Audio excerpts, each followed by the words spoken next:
Hello there, my fellow internet dwellers. Tiberius Templeton here, coming to you from the Tangled Threads channel. Now, I've been around the block a time or two, and in my years of gallivanting about, I've had my fair share of, shall we say, interesting encounters. So today, I've decided to share with you 3 of my most cringe-worthy hookup stories. Buckle up, because things are about to get spicy. Lost in translation, a cringe-worthy hookup story. I have a story to share that I've been keeping to myself for a while now, but I think it's time to get it off my chest. It all started a few months ago when I met this guy at a local bar. He was charming, funny, and attentive, and we hit it off right away. We went on a few dates, and everything was going well. He was a great listener, and we had a lot in common. I felt like I could be myself around him, which was a refreshing change from the guys I had dated in the past. One night, we decided to take things to the next level. We had been flirting for a while, and the sexual tension between us was palpable. As things started to heat up, he started whispering in my ear. It was all very steamy and exciting until he said something that made me want to crawl out of my own skin. The phrase he said was "Quiro lamer tas ojos," which means I want to lick your eyes. I was taken aback, to say the least. I mean, who says that? It was such a bizarre thing to say, and it completely killed the mood. I wonder what other linguistic mishaps this couple will encounter. Let's find out, shall we? I stopped him and asked him if he knew what he had just said. He nodded and gave me a sly grin, clearly thinking that he had just said something sexy and daring. I couldn't help but feel grossed out. But then, when I asked him what he thought it meant, things got even weirder. He told me that he thought it meant I want to stare into your soul, which was just as creepy, if not more so. I couldn't believe what I was hearing. I mean, I know that he was trying to be sexy and experimental, but there's a fine line between that and being downright creepy. I tried to hide my disgust and calmly explained what the phrase actually meant. I hoped that he would realize how bizarre and inappropriate it was, but instead, he just laughed it off and said, "Well, that's not what I meant, but it's still kind of hot, right?" I was taken back by his response. I couldn't believe that he was brushing it off like it was no big deal. I mean, I get that people make mistakes and say things they don't mean, but the fact that he didn't seem to take it seriously was a huge turnoff for me. We ended up stopping things for the night, and I left feeling disappointed and grossed out. We talked about it the next day, and he apologized for his mistake. He told me that he had been trying to be adventurous and spontaneous, but that he clearly had a lot to learn. I appreciated his honesty, but it was hard to shake the feeling of disgust. In the end, we decided to give things another chance. He promised to work on his Spanish and be more mindful of what he says, and I promised to be patient with him. But I couldn't help but wonder what other bizarre things he might say in the heat of the moment. Looking back on it, I can't help but shake my head and laugh a little. It was definitely a memorable experience, and one that I won't soon forget. But at the same time, it was also a reminder that you never know what someone might say or do when they're trying to be sexy. I think what bothered me the most was the fact that he didn't seem to take it seriously. It wasn't just a harmless mistake or a slip of the tongue. It was a pretty gross thing to say, and the fact that he laughed it off made me feel like he wasn't really taking my feelings into account. That being said, I don't think he was a bad guy or anything like that. He was just trying to be spontaneous and sexy, and it didn't quite work out the way he intended. We all make mistakes, and I'm willing to give him the benefit of the doubt. But at the same time, it was a wake-up call for me. It made me realize that I need to be more careful about who I get involved with and make sure that they're respectful of my boundaries and feelings. In the end, we decided to take things slow and get to know each other better before jumping back into anything physical. I appreciate his effort to learn and grow, and I hope that we can move past this and have a more respectful and fulfilling relationship in the future. Well, I must say that was quite the tale. I suppose it just goes to show that sometimes the language of love can be lost in translation, eh? I'm sure our dear protagonist would love to hear your thoughts on the matter. So why not leave a comment down below and share your own cringe-worthy tales? But I digress. Let's move on to the next story, shall we? From Steamy to Cringey, a tale of awkward romance. Hey guys, I need your help. I've been dating this girl for a few weeks now, and things have been going pretty well. She's cute, funny, and we have a lot in common. However, the other night we were getting hot and heavy, and she did something that was just. Ugh, I don't even know how to describe it. So, here's the scene. We're in her apartment, making out on the couch. Things are getting pretty heated, and I'm feeling pretty good about where this is going. That's when she starts to unbutton my shirt, which is great and all, but then she starts making these weird grunting noises. Like she's trying to be sexy, but it just sounds like she's constipated. At first, I tried to ignore it, but it just kept getting louder and more frequent. I could feel myself getting turned off, but I didn't want to hurt her feelings or anything, so I just kept going with it. Then she started rubbing her hands all over my chest, but she was doing it in this really weird, jerky way. It was like she was trying to scratch an itch, but also trying to give me a massage at the same time. I couldn't take it anymore, so I gently pushed her away and suggested we take a break. She looked at me with these big, innocent eyes and asked if everything was okay. I didn't want to hurt her feelings, so I just said I needed a glass of water and went into the kitchen. That's when I heard her start singing, and not just any song, but My Heart Will Go On by Celine Dion. I could hear her belting it out at the top of her lungs, complete with all the high notes. I tried to ignore it and just focus on getting some water, but it was like a train wreck. I couldn't look away. When I went back into the living room, she had lit a bunch of candles and was sitting on the couch, looking at me expectantly. I tried to ignore the weird grunting and the Celine Dion, but then she started doing this thing where she would bite her lip and tilt her head to the side. I could feel my skin crawling. So, here's my question. What would you guys do in this situation? I like this girl, but I don't know if I can handle the cringe. Should I try to talk to her about it? Or should I just cut my losses and move on? Help me out here, Reddit. Heart one down, and what a ride it was. Now, let's see if our brave protagonist can make it through the update unscathed. Hey Reddit, it's been a few days since my last post, and I have an update on my situation.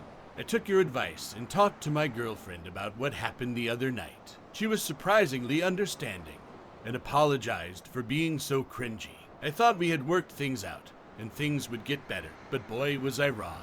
The next time we hung out, she suggested we play a little game. I was a bit hesitant, but she insisted it would be fun. The game involved blindfolding me and feeding me different foods. I have to admit, it sounded like it could be sexy, so I agreed. Things started out okay, with her feeding me grapes and strawberries, but then it took a turn for the worse. She started feeding me pickles and olives, which I hate, and then things got even weirder when she started feeding me hot sauce. My mouth was on fire, and my blindfold was getting all sweaty. It was not a good look. When the game was over, she suggested we watch a movie. I was relieved, thinking things were finally back on track. But then she chose the weirdest movie I've ever seen. It was about a talking banana who goes on a journey to find his true purpose in life. I kid you not. To make matters worse, she started talking to the banana on screen, asking it questions and responding as if it were real. I couldn't handle it anymore. I told her I had to leave and made up some excuse about having to get up early for work the next day. I thought that would be the end of it, but she kept texting me all night, asking if I was okay and if I wanted to come over again. I didn't know what to say, so I just ignored her messages. I feel bad about the whole situation, but I just can't handle the cringe. It's like she's trying too hard to be quirky, and it's just not working for me. I think it's best if we just go our separate ways. Thanks for all your help, Reddit. I appreciate the support and advice. I'll keep you updated on any future cringe-worthy experiences. Well, that certainly was a ride. I'll make sure to avoid blindfolded pickle feeding games and talking bananas in the future. Remember, your comments help us shape our future stories. So don't be shy and let us know your thoughts. Now, let's see what other zany stories we have in store for us today. From one night stand to dinner guest. It was a hot and humid summer day when I arrived in my new city, ready to start my new job. My boss had arranged for me to live with a coworker, a man in his 50s, who had been a local to the area his entire life. His name was Tom, and he seemed friendly enough when he picked me up from the airport. Tom's house was a small bungalow on the outskirts of the city. It was modest but comfortable, and I was grateful for a place to stay while I got settled in. Tom showed me around the house and gave me a spare key, telling me to make myself at home. The first few weeks were busy with work and I spent most of my time getting to know my colleagues and learning the ropes of my new job. But in my downtime, I explored the city and went out to bars and clubs to meet new people. One night, I met a beautiful woman named Emily at a local bar.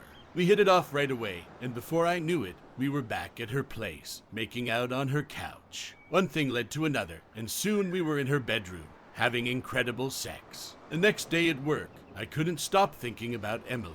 I told my coworkers all about my amazing night, bragging about how hot and sexy she was. I couldn't wait to see her again. Well, it looks like our hero is in for quite the surprise when he realizes that his latest fling is more than just a one-night stand. I can't wait to see how this all unfolds. That night, Tom and I were having dinner when he mentioned that his daughter was coming over. He said he wanted me to meet her and get to know his family better. I didn't think much of it at the time. When Emily arrived, I nearly choked on my food. It was her, the woman I had just hooked up with the night before. My heart raced as I tried to keep my cool and act like we had never met before.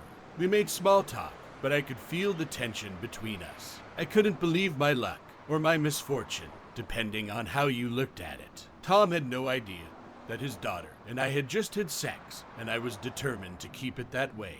The rest of the evening was awkward, to say the least. I tried my best to avoid Emily and act like nothing had happened between us. Tom, oblivious to the situation, chatted away, unaware of the secret that was hiding right under his nose. Over the next few weeks, I tried my best to avoid Emily whenever I could.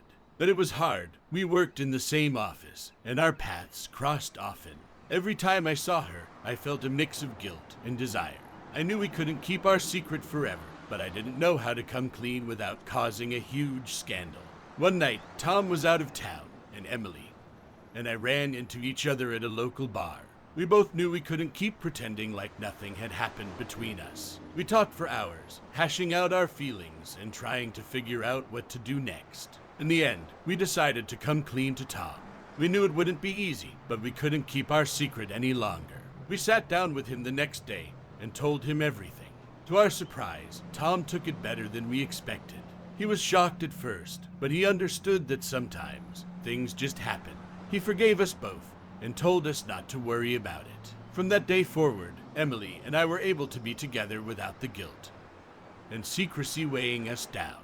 Tom became our biggest supporter, always there to offer advice and support when we needed it. Looking back on that crazy summer, I realized that sometimes the people you least expect can become your closest allies. And sometimes the situations that seem the most awkward can turn out to be the ones that bring you the most joy. Emily and I continued to date, and our relationship grew stronger every day. We even started talking about moving in together and starting a life of our own. As for Tom, he remained a good friend to both of us. We would often have dinner together, and he would regale us with stories from his younger days. He even offered to let us stay in his spare bedroom if we ever needed a place to crash. Looking back on that awkward hookup, I realized that it was the start of something special. Emily and I may have started off on the wrong foot, but we ended up finding love in the most unexpected place. And Tom, the man who brought us together, became a cherished friend who we would always be grateful for. As I packed up my things and prepared to leave the city, I couldn't help but feel a pang of sadness. Leaving behind the people and the memories that had become so important to me was harder than I thought it would be. But I knew that no matter where I went or what I did, I would always carry a piece of that summer with me. As I said my goodbyes and walked out the door, I knew that I was leaving behind more than just a house and a job. I was leaving behind a part of myself, a part that I would always cherish and remember with a smile. And as I set out on my next adventure, I knew that I would always be grateful for the unexpected journey that brought me here. Well, it seems our hero has learned the hard way that sometimes the greatest love stories can be found in the most unexpected places, like, for example, your roommate's family tree. As for me, I'm off to find a stiff drink and a good book to read. Until next time, dear readers, and with that, we come to the end of our tale. If you enjoyed this story, I implore you to subscribe to our channel and hit the notification bell so you never miss another one of our delightful tales. And if you're still in the mood for more stories, simply click on the next video and let us transport you to another world. Until then, farewell.